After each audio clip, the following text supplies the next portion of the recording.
Yo, what is up, you guys? So in this video, I'm going to try to keep it short as possible, just give you a basic overview of my new Sylenth bank. So I'll take you through some of the presets and talk about some of the ideas that went into it, and as well some of the ideas for the long term. So even after you buy the bank, some of the things I want to continue to do to that bank. I guess I'll just talk about that right now. So you know how I'm assuming that some of you guys are, because I know my demographic is younger males, that you guys are familiar with video games and how video games have DLCs, free DLCs that basically just add more content to the thing you already own. So I kind of wanted to do the same thing with my Sylenth bank. So I'll just drop in a new Sylenth bank. By the way, everything you just heard was all from my bank, all Sylenth. So we'll just go ahead and load this in. But basically, I want to expand on this bank, so little by little throughout the year, I will send you updated versions of the bank with more presets, and I'm not going to spam your email or anything like that. Like, you know, every time I add 64 presets or, you know, a whole other page, then I'll send you by email, you know, the updated version. So when you buy this, I get your email information from PayPal because that's just how the transaction works. And I'm not going to spam your email. I'm not going to send you updates every time I add one preset or something. I'll make sure they're big updates and well worth, you know, waiting for. So, you know, I'll do that throughout the year. So, like everything here, so we see around 330, that's where the bank ends. And so I'm going to expand on all this. And even when I add more presets to this, I'll take out these empty patches right here that are just basically a message from me. I'll take those out and put them further back, and then eventually they won't even be there. So my goal with this bank eventually is to fill it all the way up with presets, and that's it. So another thing, the first page of this bank is actually the free bank that I've always shared and given to you guys. So the first 132 presets or so are from the free bank. So when I was making this bank, I actually started making it on a new empty bank, but then I thought, well, I might as well combine all of this together and just have all my presets in one bank. So that makes it a lot easier, I think. So on page 2, like around after 133, I think, these are all new presets. And on page 3 is another 64 preset bank. So this one is just like that typical organized by base, leads, and ARPs and pads and all that kind of stuff. So, you know, I took the time to make a 64 bank preset, and if you're familiar with web stores that sell like banks all the time, like every other week, they just have like these 64 preset banks for like 10, or I mean not for 10, but like 15, 20 bucks, which is kind of a ripoff, because I think when you buy those banks, they're really just kind of the same sounds from the previous volumes. So with this bank, I really wanted to make sure everything was really different and something you haven't heard in Sylenth before. And I really wanted to show you what was possible with Sylenth. So there are things in here that sounds like they would have been straight out of like an FM synth or sampled from something real. So I'll talk about some of that in a second. So really, this is like 187 new presets, which is like times bigger than what other stores would sell you at like twice the price. So mine's like half the price, 3 times the size. Plus, I'm going to expand on it throughout the year. So, do I need to say more, really? No, I'm just kidding. But yeah, so the second page here, we'll just kind of start playing around with some of this stuff. So actually, now let's start playing around hearing this stuff. So this one is like just a nice pluck.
So this one's actually interesting to talk about. It might not sound that crazy, but there's this thing I like to do a lot where I'll take the ARP and apply it to something that, like a supersaw or something like that, and I'll change the mode to chord, and then you play around with the timer, automate that time, and it just makes the coolest thing ever. So something like this, I'll just kind of play you a little preview. Like, let me go into an empty spot also, so that I don't hear anything else.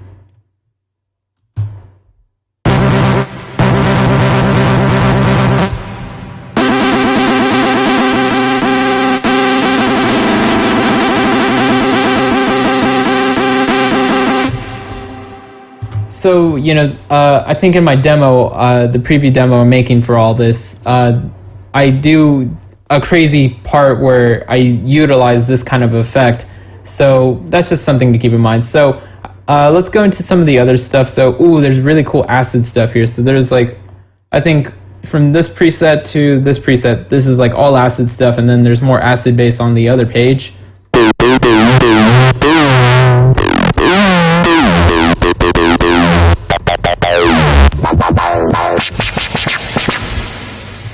So let's continue on looking at some more stuff. There's also some more bass stuff here.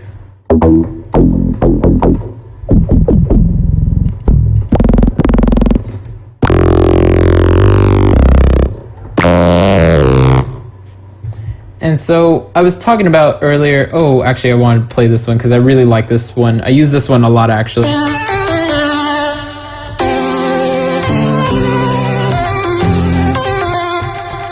Could also be a really good top line melody sort of thing. So I was talking about earlier that I wanted to also show things that were possible inside Sylenth, things that people didn't think were possible. So things like strings and like FM sounding type things you might not think would be possible in Sylenth, but let's just show you some of that.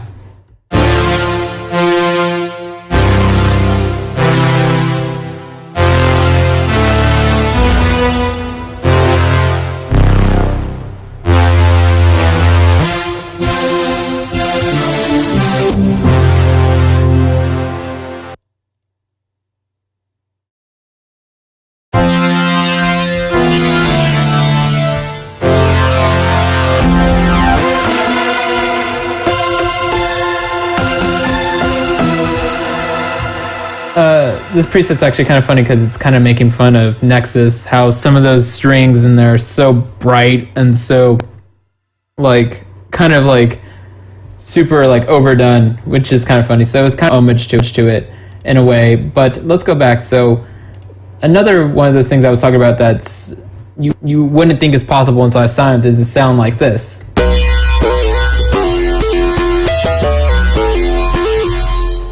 So that's from the mono legato section. So the mono legato section is just really like these mono legato type patches that are really meant to be played like leads in a way that they're just kind of like these finger driven leads. So everything you heard at the beginning of the video in this drop was just a patch from that really. So everything in this session is just from that. So if we look at some of this, like, or just play this. If we start to look at what this is, like, actually I'll just show you in solo each of these patches so you know exactly what's in here. So we'll just kind of loop this section and do that.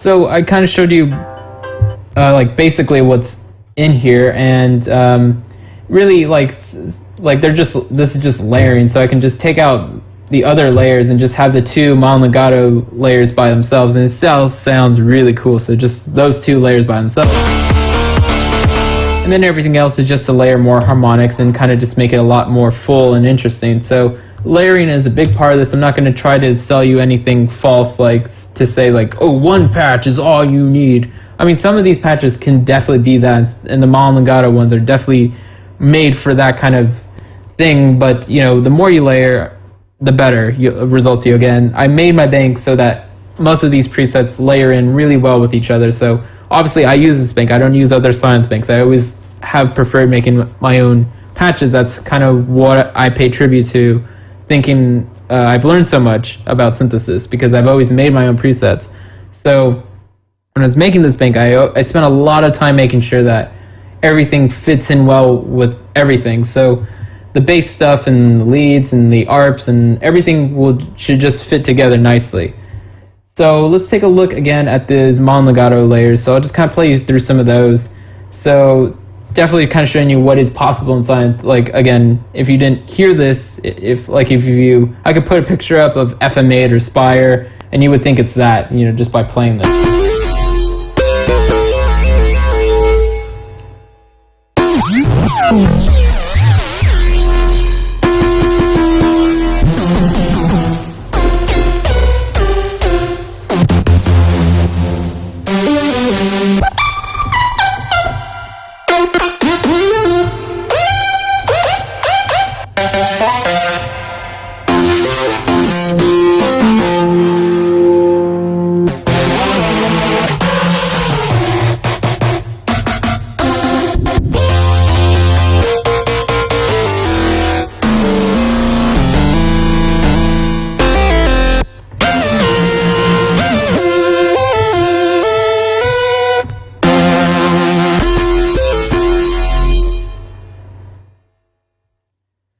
So in addition to that, there's also patches like the gated FX, which is really mostly intended to be an effects kind of layer, but also to show you a new technique. So what I'll do here is I'll just take MIDI from something up here. And whoops, I clicked on the wrong thing. What I'll do is I'll just take the MIDI down here because I can't really play anything that'll do it justice. It really has to be something that is already kind of working its. And so, anyways, I just kind of muted myself really quickly. So the effect here is that the cutoff is doing this really weird thing where it's making it sound sliced and gated. So I'll just go ahead and play you that so you get an idea of what's doing.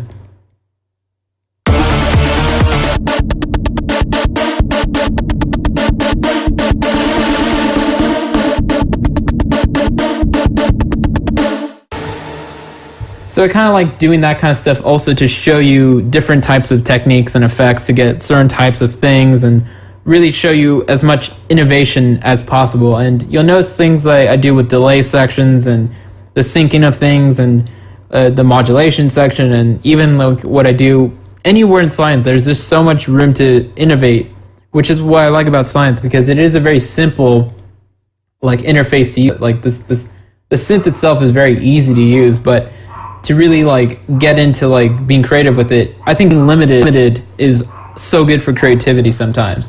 And Sylenth is definitely one of those synths that lets you go way beyond what it looks like it's intended for. So I can now just keep showing you more stuff, but I think I've shown you everything that I think you would want to see, and everything else you'll just have to get the bank to check out. But yeah, like there's so much good stuff here everywhere, and I'm just really glad to do this. And of course I'm still finishing those preview demos for you guys, so that'll be on my SoundCloud and all that later. Just wanted to do this kind of walkthrough sort of thing first and kind of give you the news that it's up and some of the things I plan to do with it. So thanks guys for watching, and of course, lates.